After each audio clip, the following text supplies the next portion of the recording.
டாஸ்மார்க் இது இப்போ எதை பற்றி பேச போகிறோம்னா பார் என்னை கொஞ்சம் பார் அப்படின்னு இல்லையா. எங்கே பார்த்தாலும் பார் பார் பார்னு பெரிய பெரிய எழுத்துக்களை பார்த்தீங்கன்னா ஹோட்டல்ஸ் எல்லாம் வந்து பார் அப்படின்னு பிஆர். இங்கே வந்து நீங்கள் உட்காந்து ரீட்டெயிலில் இங்கே வந்து உட்காந்து நீங்கள் தண்ணி அடிக்கலாம், மதுப்பிரியர்கள் மது அருந்தலாம் அப்போல்லாம் வந்து போடுறாங்கல்ல பாரில்.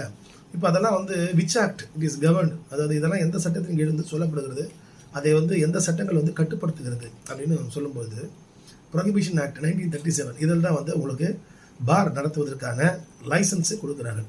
அதாவது ரீட்டெயிலில் சில்லறை விற்பனை செய்வதற்கான உரிமம். ஒரு டாஸ்மாக் ஒரு ஒயின் ஷாப்போட அட்டாச்சு பார், ஒயின் ஷாப் இல்லாமல் ஒரு ஹோட்டலில் ஒரு அட்டாச்சு பார், ஹோட்டலில் ஒரு பார், அதாவது ரீட்டெயிலில் நீங்கள் விற்பனை செய்வதற்கு அமர்ந்து மது பிரியர்கள் மது அருந்துவதற்கான லைசன்ஸை வந்து 17C வந்து கொடுக்குறாங்க.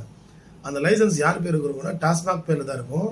பட் அதை வந்து நபர்கள் வந்து டாஸ்மாக் யாரை ரெகக்னைஸ் பண்ணுறாங்களோ அந்த நபர்கள் அதனை நடத்தி கொள்ளலாம். ரைட், இது 1 வருஷத்துக்கு கொடுப்பாங்க.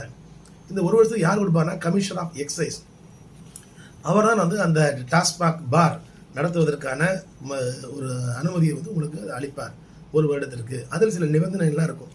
எந்தெந்த நிபந்தனைகள்லாம் இருக்கும்? இப்போது இந்த டாஸ்மாக் பார் கொடுக்குறாங்க இல்லையா, இதற்கான ஒழுங்குமுறை விதிகள் 2003 இருக்குது. அந்த விதிகளையும் எதையெல்லாம் நீங்கள் வந்து பின்பற்ற வேண்டும், எதையெல்லாம் பின்பற்றக்கூடாது. சரி இப்போ இந்த மாதிரி வந்து பார் நடத்தி நிறைய சம்பாதிக்கிறாங்களே சார், இந்த மாதிரி வந்து மதுப்பிரியர்களை வைத்து. இப்போ இவங்களுக்குலாம் பார்த்தீங்கன்னா அந்த லைசன்ஸில் இருக்கிற கண்டிஷனை மீறினால் என்ன தண்டனை இல்லை, எங்களுக்குலாம் என்ன சார் பண்ணலாம், யாருக்கு தண்டனை, யார்கிட்ட நம்ம புகார் கொடுக்குறது, இல்லை ப்ரைவேட் கம்ப்ளைண்ட்டாக போட முடியுமா அப்படின்னா தாராளமாக நீங்கள் வந்து இது வந்து ஒரு ப்ரைவேட் கம்ப்ளைண்ட்டாக நீங்கள் போடலாம்.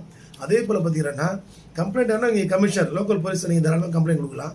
அடுத்தது 2வது உங்களுக்கு என்ன தண்டனை அப்படின்னு பார்த்தீங்கன்னா இந்த லைசன்ஸில் கூறப்பட்ட விஷயங்கள் மீறப்படுமானால் அவர்களுக்கு வந்து 3 வருடம் வரை சிறை தண்டனையும் 3000 ரூபாய் வரைக்கும் அபராதமும் விதிக்கப்படும்.